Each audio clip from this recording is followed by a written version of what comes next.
como usar a história a seu favor na hora de investir. Parte 13 do livro Psicologia Financeira. Surpresa! A história é o estudo da mudança, mas, ironicamente, ela é usada como um mapa para o futuro.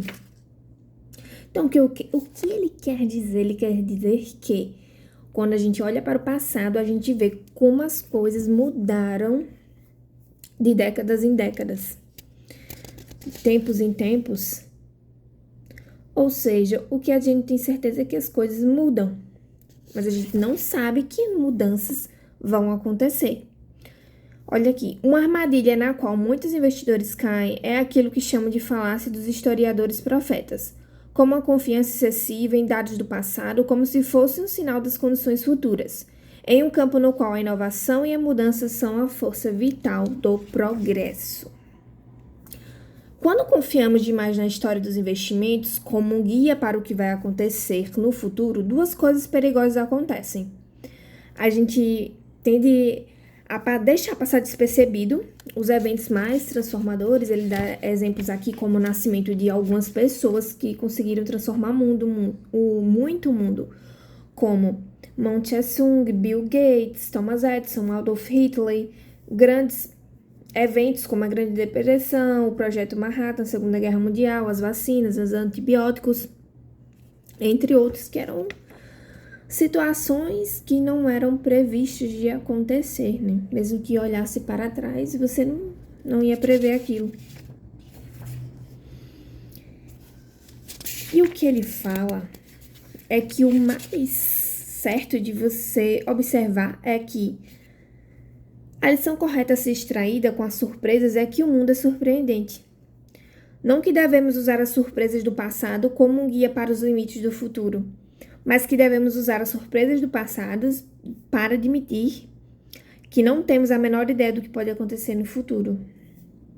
Não, porque às vezes a pessoa imagina o passado como as coisas que aconteceram como o pior cenário que pode acontecer. E, na verdade, isso não é um fato correto. E a história ela pode ser um guia enganoso para o futuro da economia e do mercado de ações, porque não leva em conta as mudanças estruturais relevantes para o mundo atual. Ou seja, o que vale mesmo é você ler e observar as notícias atuais do mundo. É muito melhor do que você olhar o passado, mas o passado tem um papel também.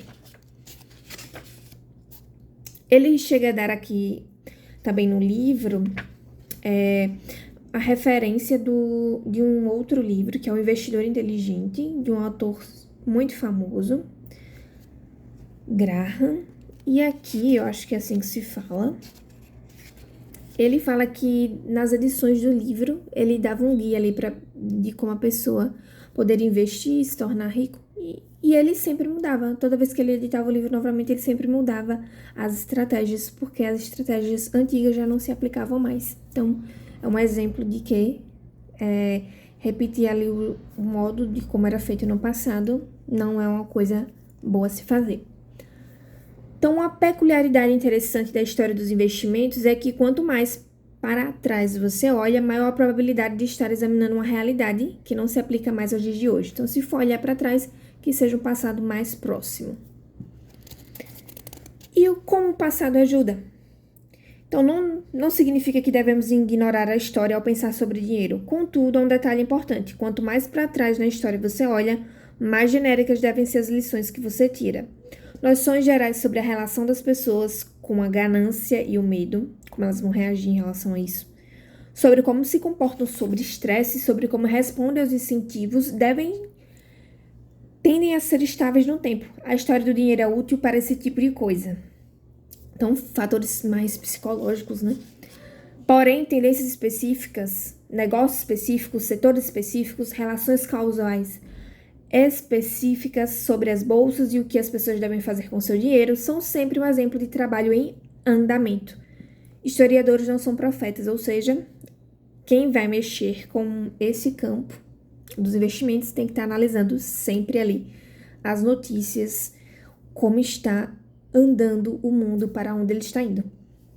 Se você quer saber mais sobre esse livro, continua aqui, não deixe de curtir, de me seguir. Se puder, ajuda aqui também no canal do YouTube.